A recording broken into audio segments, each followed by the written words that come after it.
Start your engines, hear the crowd. Talking racing now, we're revving loud. From Daytona nights to Talladega days, we're chasing rumors, hearing what they say. Pit crews hustle, tires burning fast. News and whispers, nothing's gonna pass. Talking racing now, we're hitting the track. NASCAR stories, no looking back. Engines roar and the fans all cheer. Every lap we're bringing the latest here. From rookie rides to legends known, victory lanes and dynasties grown. We'll spin the tails where speed's alive. Every week the racing vibes. Talking racing now, we're hitting the track. NASCAR stories, no looking back. Engines roar and the fans all cheer. Every lap we're bringing the latest here. Green flags flying, hear the sound. Talking racing now, the best show around.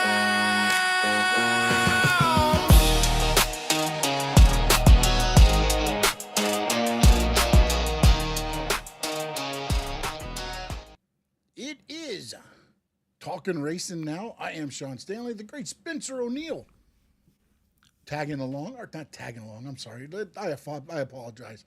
My great co-host, Spencer O'Neill, on the show. I was trying to think of driving, but I'm like, NASCAR, you really can't get, there's not really any, I guess if you do the pace car beforehand, but Spencer O'Neill, Sonoma in the books, all is right. Yep. In NASCAR, SVG again wins.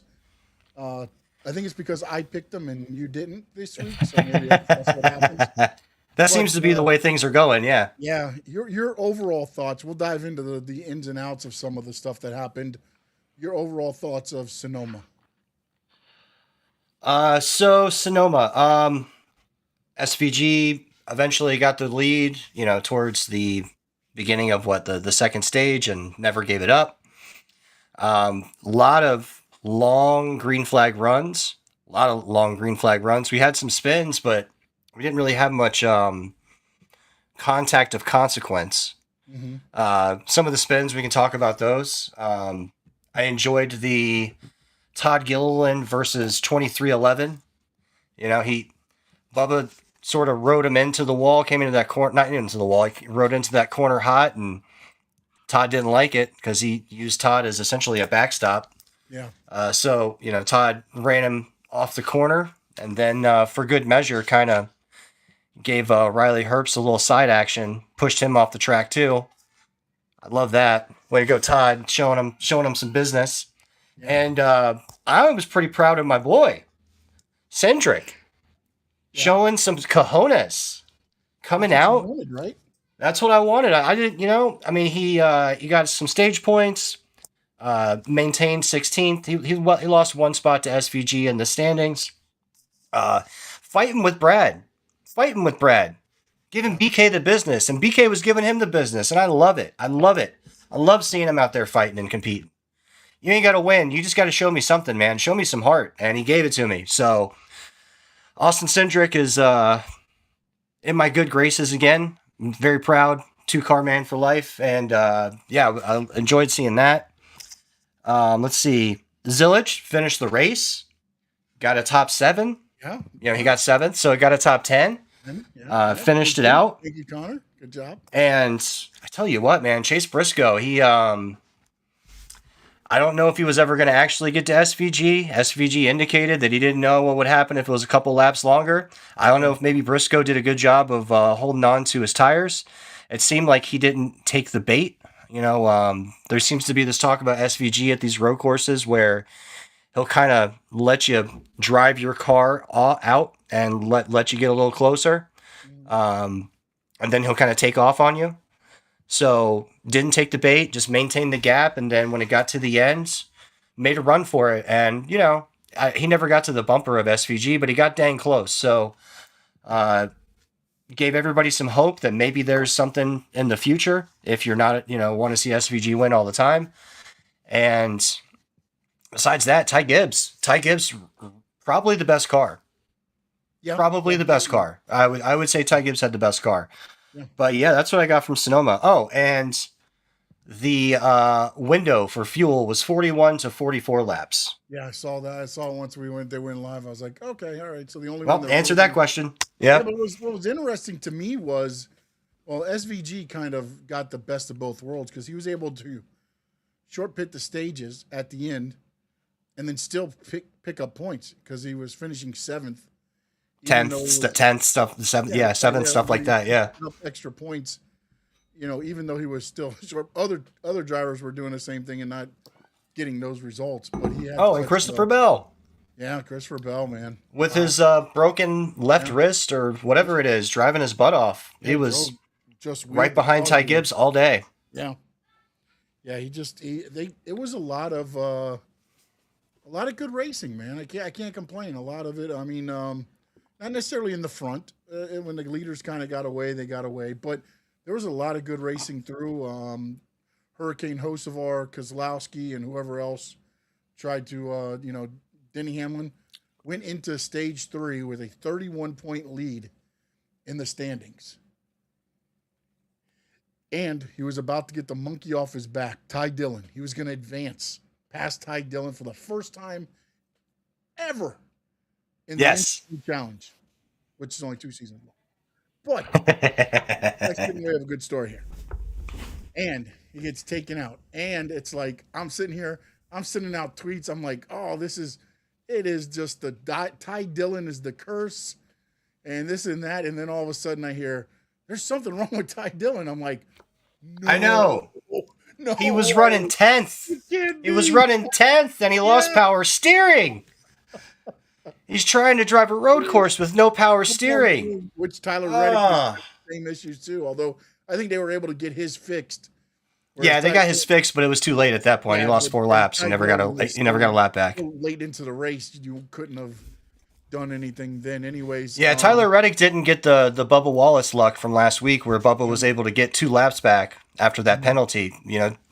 There were no cautions to get the wave around, so it was stuck at 4 laps back, and that was it. Yep. Yeah, because he was originally 6, and he got the 2 stage stops, and that was all he got back. And Tyler Reddick is no longer, and we'll talk about that here in a little bit, but he's no longer leading the points. Although that's right. It was weird because when they ended, I was like, oh, he's up by 2. And then somehow they explained it, but I was walking out of the room when they were explaining it. So he ends up 1 point. Denny Hamlin, the new points leader, 1 point ahead. I'm very happy there. So the top 5 was SVG, Briscoe, Gibbs, Larson, Bell. And then to round out the top 10, you had Blaney, Zilich with a great drive yesterday. Priest, another good drive. McDowell, another good drive. And Alex Bowman gets into the top 10 because all he wanted to do was mess up my brackets. That's all they're doing. That's all they were doing in this one. Yeah, Bowman was messing up brackets and spinning Denny maybe. Yeah. I think is that who the analysis says. Is that who? Yeah, but I like to blame BK. So I mean, it's just a racing deal at the I mean, when you're at these tracks, it's gonna be bump, bump, bump, bump, bump, bump until there's nobody left, and then that person's probably gonna be the recipient of the spin. And this time it happened to be the 11, who was actually that 11 car looked racy, man. I mean, for Denny Hamlin, it was up in the top 6. It was, again, there's pit strategies happening around him that helped him move up there, but the fact that Hamlin was in the top 10 during a road course, I mean, and he finished 14th. He was not losing. He was not losing track position. Yeah. Right, he was maintaining track position and letting the race come to him, which is something Denny Hamlin does. So he does probably better than anybody. Honestly, I mean, again, the road course is a little bit different because you've got the guys that are a lot better at the road courses than Denny, but it was playing into his wheelhouse to where the race was coming to him, and then he gets taken out. A racing deal, whatever. I have fun with it, and says he got hit by a hurricane. Then I went after bad Brad Keselowski. And then apparently he got hit from behind. I mean, he was the first one to jump on Twitter to defend himself. He's like, it wasn't me. Look at look Yeah. at the footage.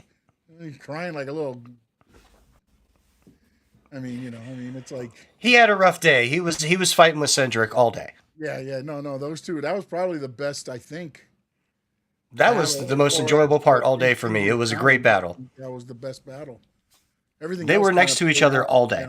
Yeah. And they went back and forth a couple of times, traded positions a couple of times. Yeah, it was awesome.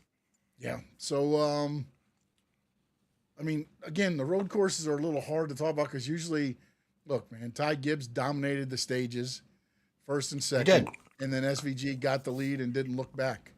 And that's kind of how these work out. I mean, honestly, that's kind of the way these road courses work out, unless SVG jumps out to a huge lead, and then nobody's catching him, and he just drives away and saves his equipment, which he did again this time. And what's up, Adrian? Adrian, what's up, man?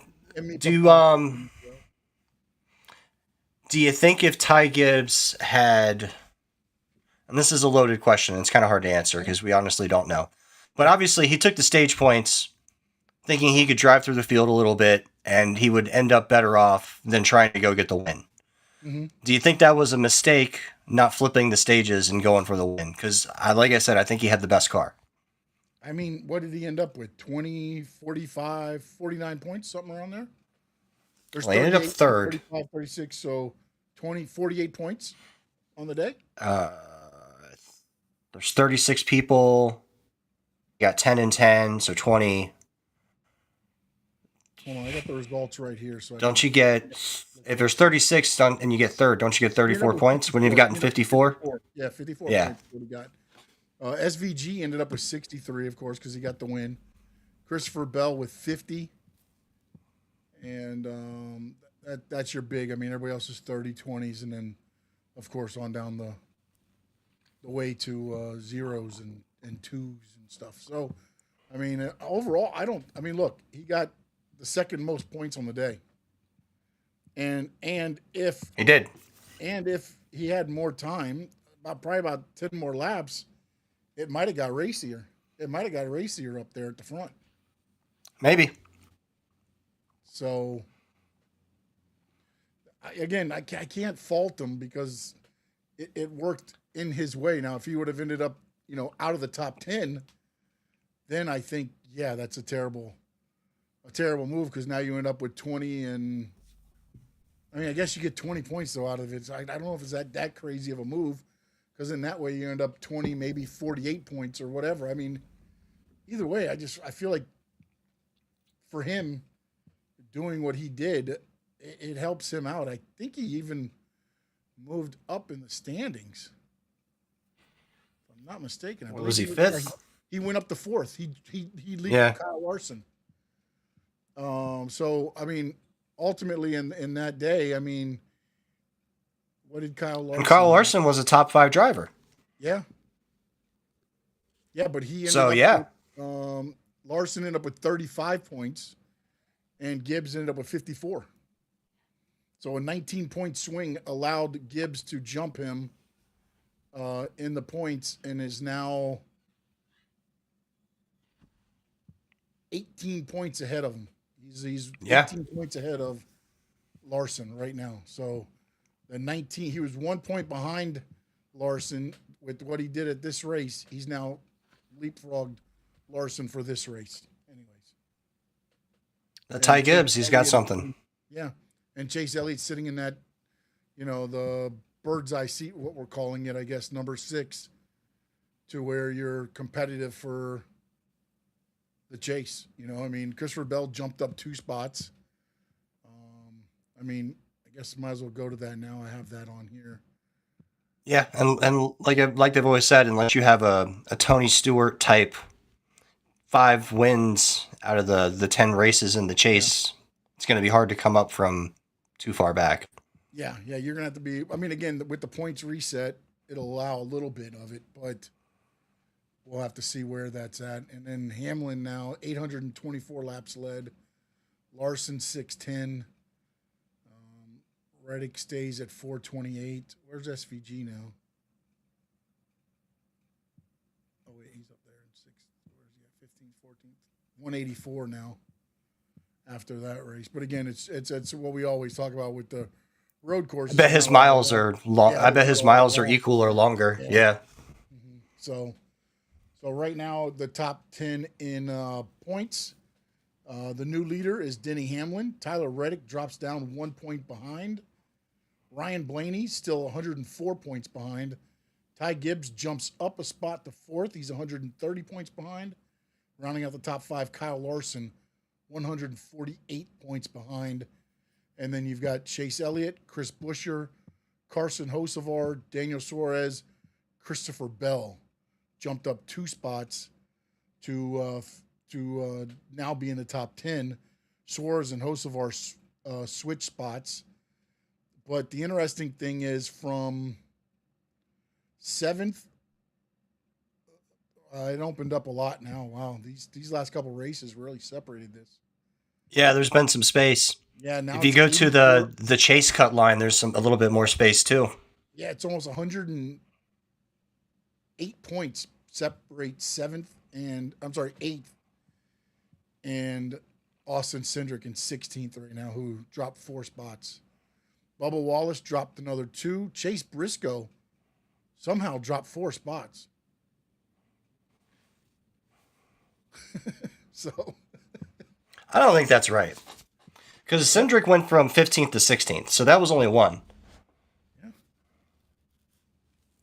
Yeah, Chase Briscoe only ended up with 37 points, and that's because he won. So he got no stage Well, points. yeah, because he got second, yeah. Yeah. He went for the win, Sometimes you win, sometimes you don't. Yeah, I mean, I'm not faulting him. It's just, but I mean, yeah, he fell. I'm sorry, no, he fell 1 spot. I'm sorry. Christopher Bell jumped him. I thought it was a 4. It's so small. I thought it was a 4. It's a 1. He only fell 1 spot. I apologize. He basically fell from 10 to 11.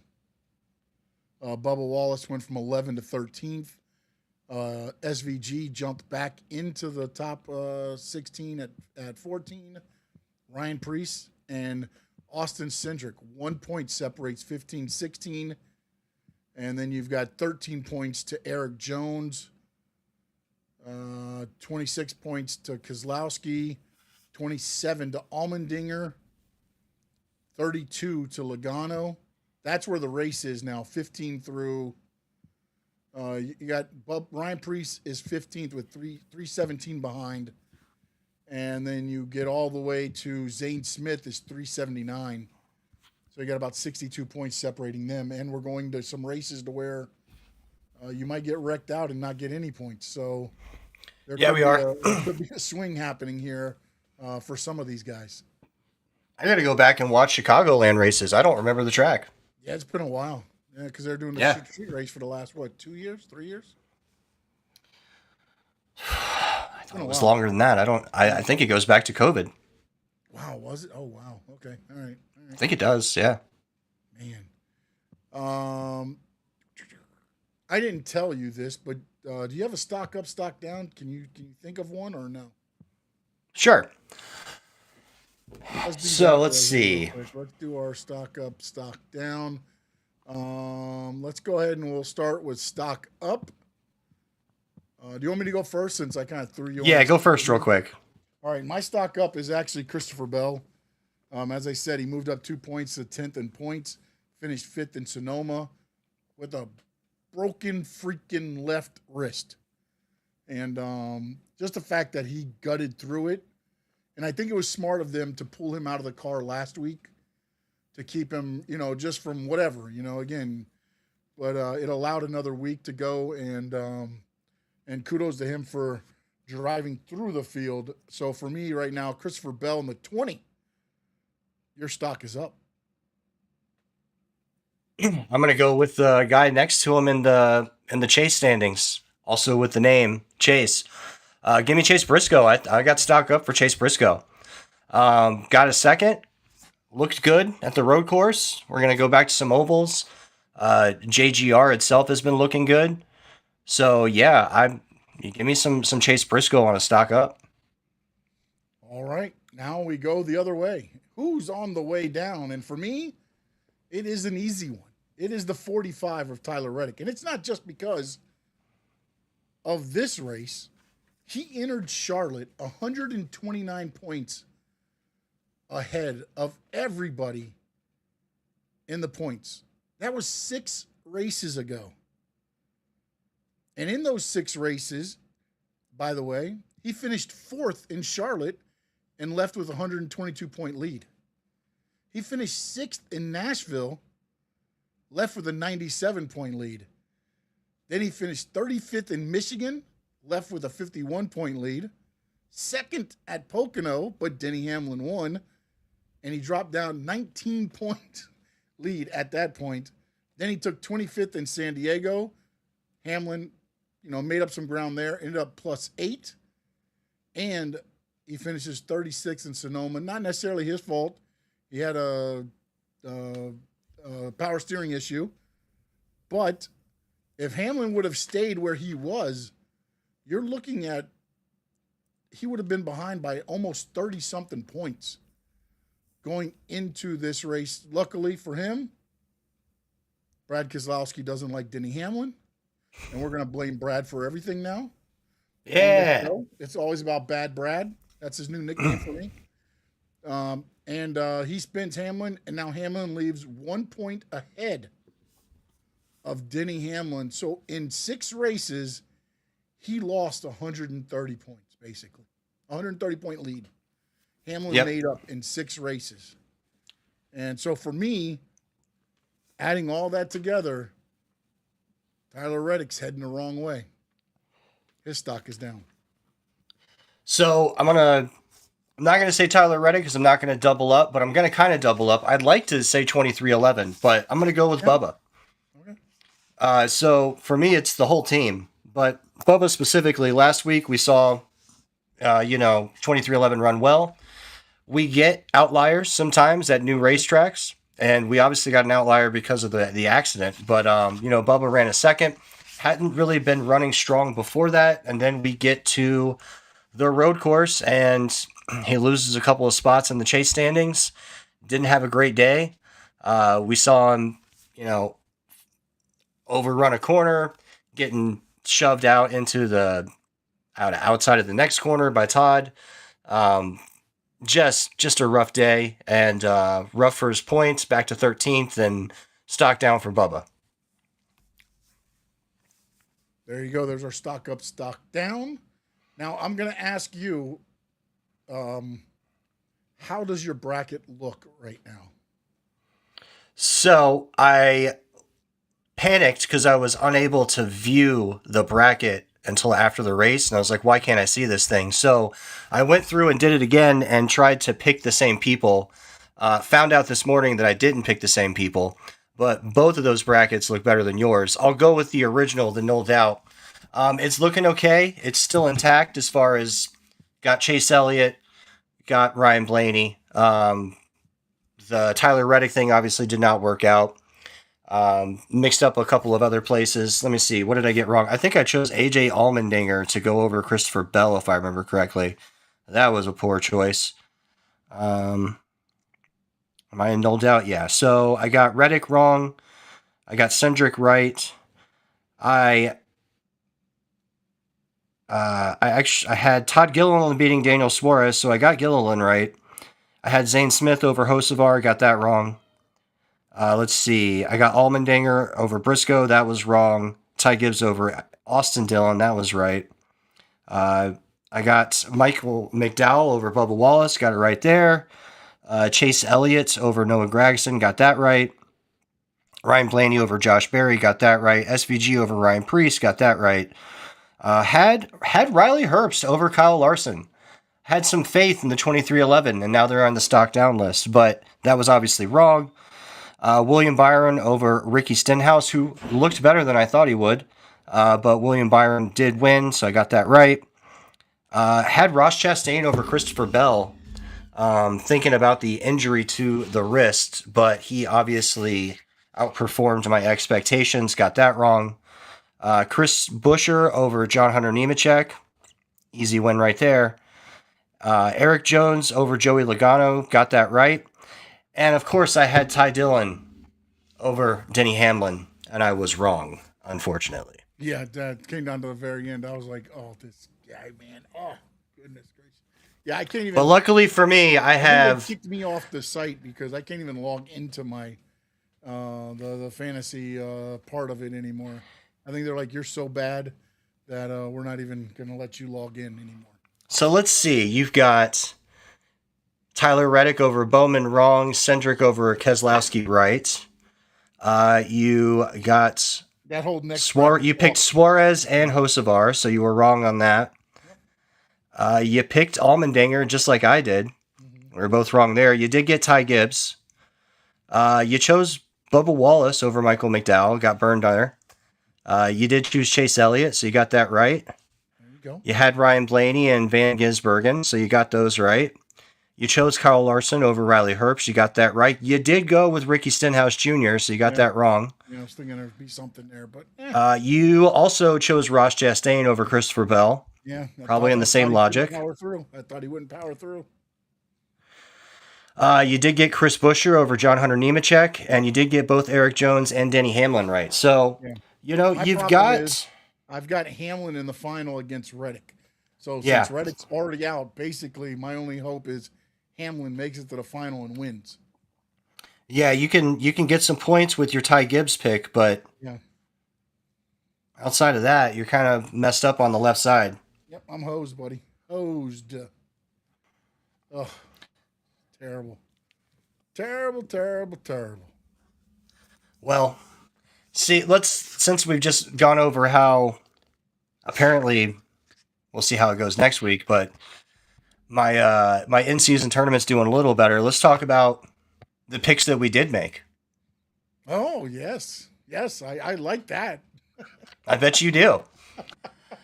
So for those that did not view yesterday, Mr. Sean Stanley got to choose first. He chose SVG. I, in turn, chose Tyler Reddick. Yep, give me that 10. Ooh, yeah. You then chose Connor Zilic. You had some confidence in the young man, which paid off for you a little bit. I then chose... I acknowledge. Hey, you got 1 point for you. Yep. Then I chose Ty Gibbs. You chose Kyle Larson. And I went with Carson Hocevar. Got 5 on it. Let's go. So you got 10, 1 for the 7th place finish of Zilic, and 5 points for the 5th place finish of Kyle Larson. With a full 16 points, you got your way all the way up to a clean 150. There we go, baby. There we go. Yes. Oh. Mr. Reddick got 36, got me 0 points. Ty Gibbs got 3rd, got me 5. Hocevar got 11th. Flirting with the idea of getting me some points, but he did not succeed. He got me 0 points. Chase Elliott like he did. Elliott did me last week. Hey. And I lost another 11 points this week. I'm now sitting at 99, a solid 51 points behind. But the season is young. The season is young, and we have seen... We're heading to the super speedway tracks, which could flip a lot of things. Yes. Oh, man. Yes, the SVG pick worked out for you. It did not work out for me, but that's okay. We're moving on. We're moving on to Chicagoland, where I need to go watch some races from the past, because I don't remember the track. Yeah, I'm trying to remember. Like, is it a... I'm guessing it's a fast track, right? It's... I know I think it's a little over a mile. It is an oval. You know, it's got decent banking. It's not flat. So what you're saying is nobody's picking SVG this week. And it looks like probably not. Germany, apparently, in the World Cup. Oh, they did. I saw it was 1-1 earlier, and then I started going through X to... Just like Paraguay, you will pull I will pull the upset. I am Paraguay up in here. Dang. I think Frankie's trying to mess me up. Speaking of Frankie, I guess we're sending Mr. Germany home soon. Sooner than he wanted to go, huh? He's probably going home now. Oh yeah, that's right. Isn't that his name? Frank or something? I think it's... Or did I mess up his name? Frank LA07 or something, right? Isn't that the one? Because he was at the TNA show this weekend as well. He was. Awesome. Yeah, I think it's Frank LA 07. It's Freddie. It's Freddie. Sorry. Freddie LA 07. That's what it is. Yeah. Sorry, I was thinking Right, Frank never because of mind, Frankie never mind. there. There's only one Frankie. Only one Frankie. Yo, Frankie, I sent you a DM. I don't know if you saw it or not, but I did watch the Colombia game. Colombia versus Portugal. Yeah, Portugal. Yep, Saturday, yep. Ended in a tie, a 0-0, but what I saw, even though, this is what soccer does to you, what I saw was a butt kicking. I saw a Colombian team that kicked the crap out of Portugal. Yeah. They were dominant. Definitely more scoring than more opportunities than the old Portugal got. Yeah, they did. They were good. Are you prepared? No doubt. And oh, yes. Hold up just a second. Sorry. I will hold up just a second. And while I wait there, Frankie Fresco's over here. Check out my live block party. Yeah, just a second. Sorry, I'll be right back. You got a block party going right now, Frankie? Or was that the one that you did the other day? Oh, video. Okay. Man, I was like, now we're about to get into No Doubt About It is coming up here in a minute, but No Doubt has to get something prepared here, and he has left our screen, and we're wondering, will he come back? Will he return? It's on your channel, okay? Make sure you check out. Yes, sorry. Frankie Fresco YouTube channel. He has the block party from Saturday, which was the Portugal-Colombia matchup. So go check it out. And make sure you visit that Frankie Fresco YouTube channel. And now it is time for No Doubt About It. All right, so I'd like to start, no doubt about it, with asking a general question. And the question this week is, are we entering a golden era for NASCAR? So, when you are considering a question like this, you got to look at the lay of the land. What is out there? What is going well, right? And there's a lot going well. So first, the demographics of the fan base. NASCAR has been struggling from an aging fan base, localized fan base, for a long time. However, they do have tailwinds, sorry. Don't know planes very well. They do have a tailwind, and that is people like me. People in their 30s, early 40s that have kids, that are kids of the 90s. People that grew up watching the heyday of NASCAR, that saw the Daytona 500 with 200,000 people, including the backstretch, which has been torn down, sold out. Those people are now middle-aged. Yes, I am indeed middle-aged. And what we are doing is we now have money to spend on things that we like. So what do you see that's different? You see things like retro NASCAR memorabilia is up. People are buying old stuff. I'm buying it. I mean, look at this hat. This thing's from the 80s. Would I have bought this 20 years ago? Probably not. One, I couldn't have afforded it because I was too busy buying other things. But two, nobody would have cared. But those things are out there. They're out there for everybody to collect. Collectibles are up. Lionel Racing is selling a ton of merchandise. And there are people out there that are ready to spend money on NASCAR, that enjoy the nostalgia of it, and that most importantly are turning it down to their children so that they can have another wave in the future. So what else do we have? We have new, exciting young drivers. You've got Carson Hocevar. You've got Corey Heim. You got Ty Gibbs. You've got people that are in the Cup cars right now that are 21, 22, 23 years old that are exciting and that are, they starting like feuds with each other. They're out on social media. They're media savvy, and they are bringing eyes and attention to NASCAR. But you've also got young leadership within the NASCAR ranks. People that used to be the young drivers 10 years ago are now seasoned veterans, and they're not that old, and they're going to be around for a while. You've got Cup champions who are the leaders in the garage. You've got Chase Elliott, a two-time Cup champion? I think so. One-time Cup champion, sorry. You've got Ryan Blaney, a one-time Cup champion. You've got Christopher Bell, not a Cup champion, but probably will be someday. You've got Chase Briscoe.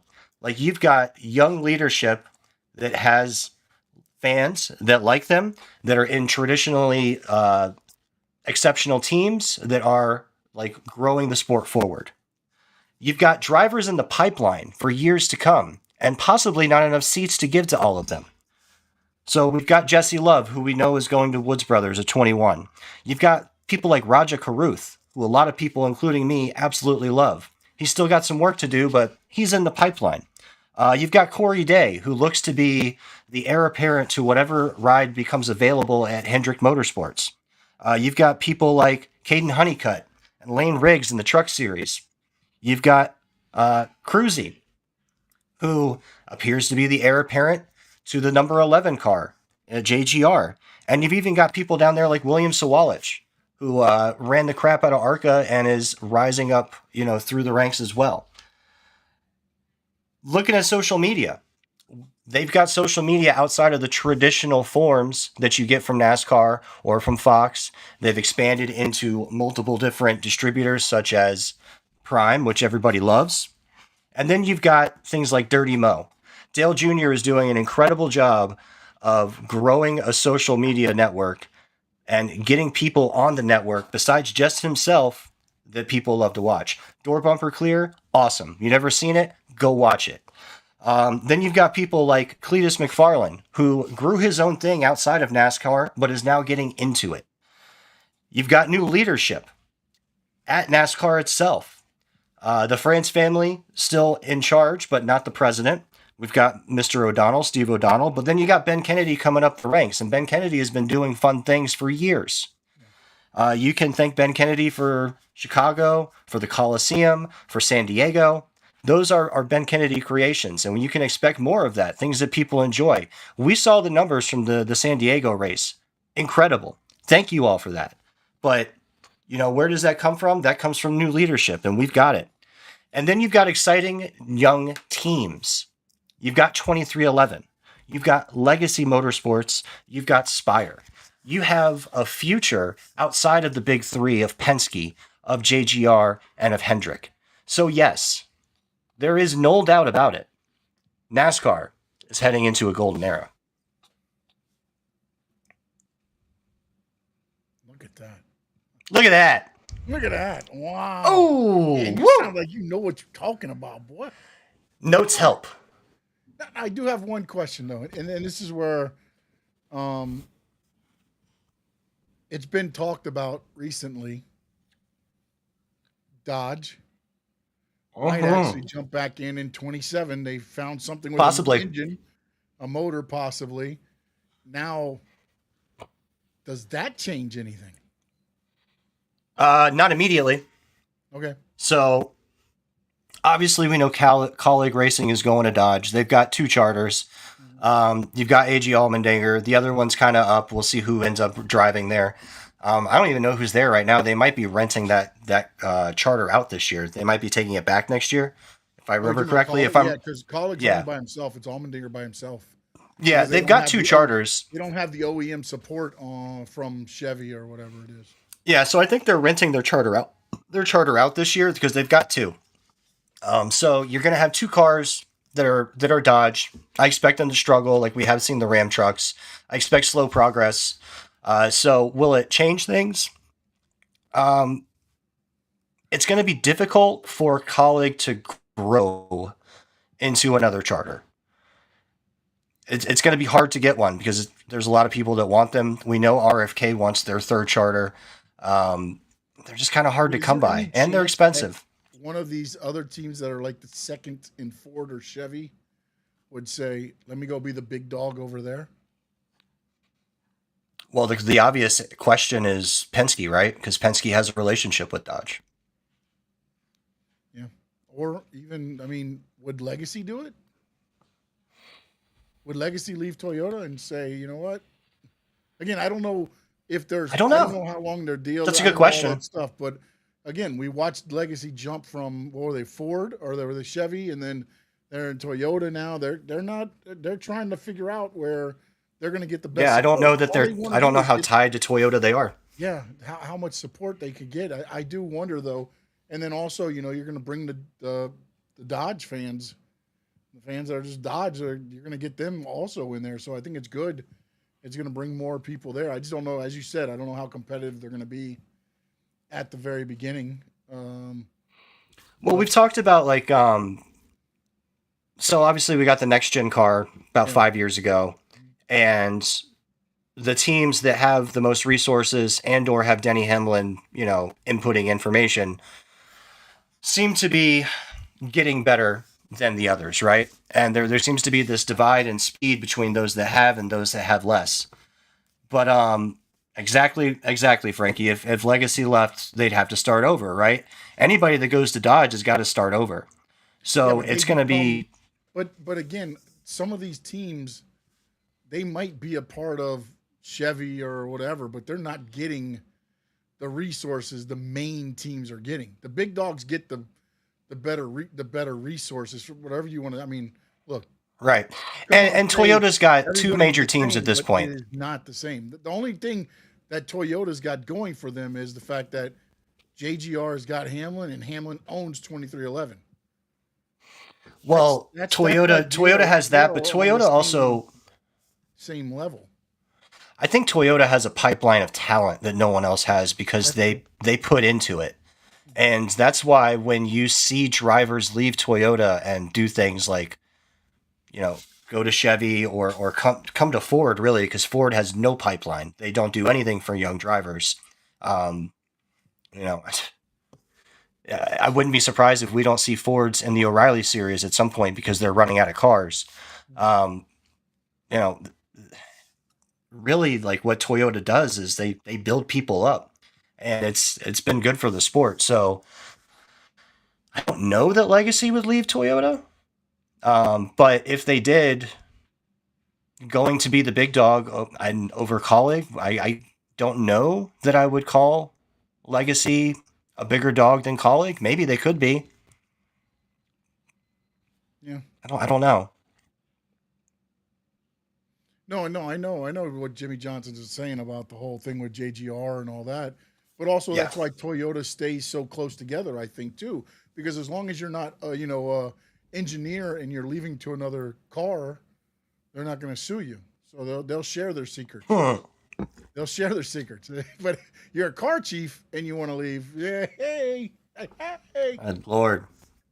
I would never go work for JGR at this point, right? Like Dude, did you hear Dale Jr.'s story about when he was a free agent and he was leaving DEI, and he went and he sat with Joe Gibbs and Daniel Snyder, because No. Junior's a big Redskins fan, and Yeah. he said that he sat down and they gave him the piece of paper, the offer letter, and he looked at it and he was like, "How are you going to pay me this much money?" He was talking to Kelly. He said he was talking to Kelly like, "They're going to pay me this much money? This is what I'm worth?" And they're going back and forth. And he said he in a felt, good or a bad way. I'm sorry, I didn't understand. no, in a very good. It was like In a very generous way. Okay. Because again, remember he was driving for his dad, so he had what he said in the thing was a very marketable contract for for his Yes. driving. So when he went and got Especially with the sponsors he had. yes, and then when he actually got out into a free agency, and he said he went to meet with Daniel Snyder and Joe Gibbs, and they gave them the offer letter. He looked at Kelly and was like, "Are they really going to give me this much money?" And he was like, he felt so like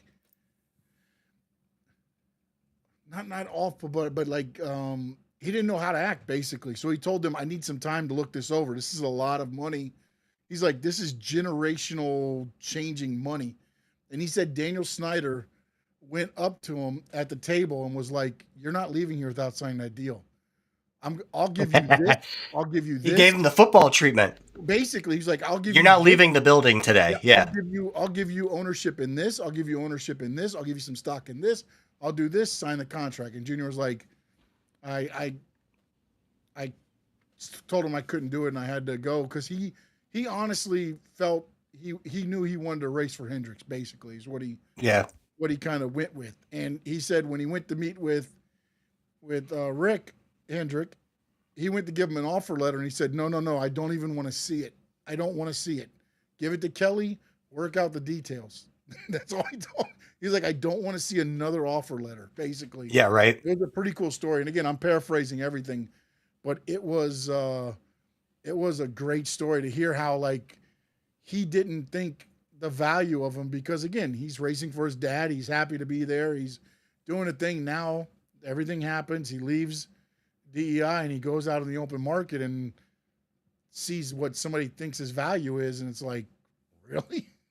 So it was just interesting because again, I know none of these guys are junior. I get that, but some of these guys have sponsors that stick with them. Even the guys that are not the greatest, drivers have some marketability, and their sponsors stay with them pretty good. At least, from what I've seen, in NASCAR, most of them stay. I mean, you got ones that are. I mean, how long was FedEx with Hamlin? I felt like they were together. They still are. They're just not all full time. I mean, not the full time sponsor anymore, but it felt like for years. I mean, look at Ally with the 48 with Alex Bowman. They like Alex Bowman. Yeah, and Bowman. I mean, look, man.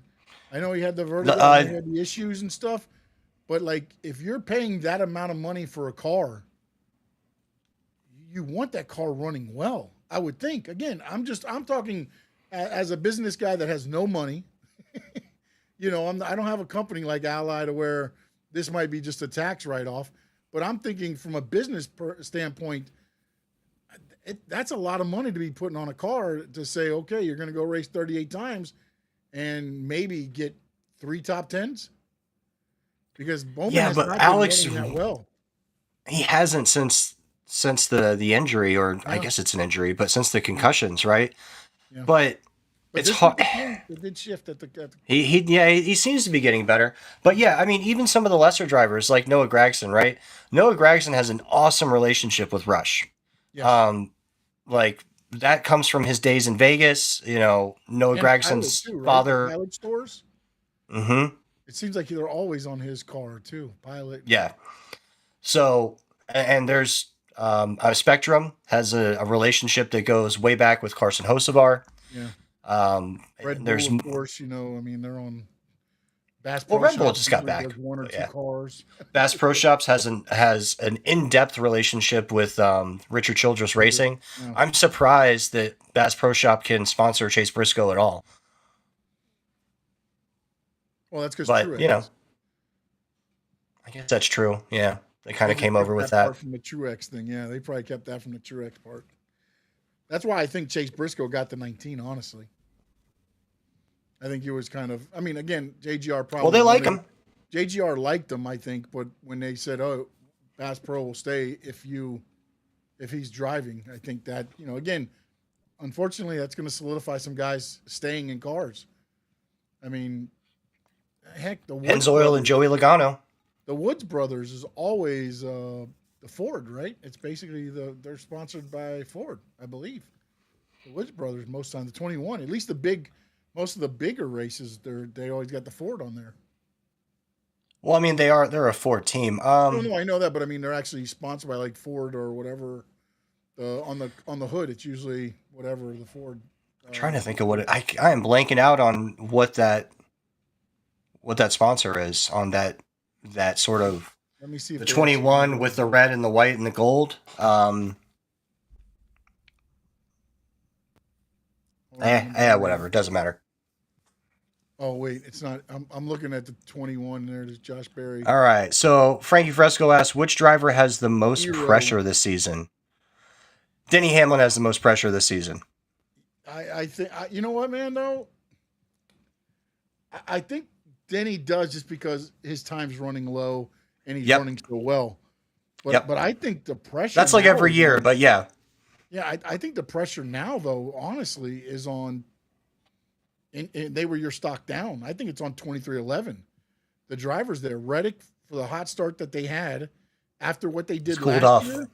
After what they did last year, there was no expectations coming into this year, I don't think. Oh, I mean, no. We didn't know what to expect. Yeah, and then they get off to this great start, and now they've been going down. And you watch Bubba get off to a great start. and then Dex Imaging is the one that Yep, that's it. Thank you, Frankie. It was Eero. Next week it's Eero. E-E-R-O. Yeah, but that's the blue car. Yeah. Okay. I mean, that's the racing next week. I think they make nicotine pouches. Is that what it is? I think so. Yeah, but for me, I think it's the 2311 cars just because of the way the season started. They got more pressure now because they're going the wrong way. I mean, Riley Herbst has been the bright spot for them right now. Corey Heim. Well, yeah, I mean, But he's not full time. Yeah, I mean, Corey Heim won, yeah, but I mean, that's not a full time guy right now. Riley Herbst is running. You know, I mean, when you're looking at it again, he was running so bad. I guess you look at it as like it got to go up. But Bubba, and I mean, I get it. He had a second place last week, but as you said, it was a different course, a new course, and it kind of outliers happen. I mean, it happened this week to where he ended up in the back of the field again. So, yeah, I think Hamlin's always got the pressure on him just because he runs. He's got one more year after this, and he's got 1 year left. I mean, can he get a championship? This is best opportunity now because there's no winning in. There's no, I mean, if he keeps running as well as he's running, and he can continue it once the chase starts, I think he's on there now. Hopefully he doesn't plateau, and then you watch it disappear. So to me, I think you're right. I think it's Hamlin probably just because of the obvious, but I think because of the start, I think it's changed to where 2311 now. I mean, they got a lot of pressure on them because of how good it started and how bad it's going now. They're totally going the other way. I mean, you had a 130-point lead 6 races ago. Yeah. And you lost it. I mean, that's crazy. To your boss. Yeah. And your other boss is Michael Jordan, who doesn't like losing. If you're going to lose it to somebody, I guess you lose it to your boss, right?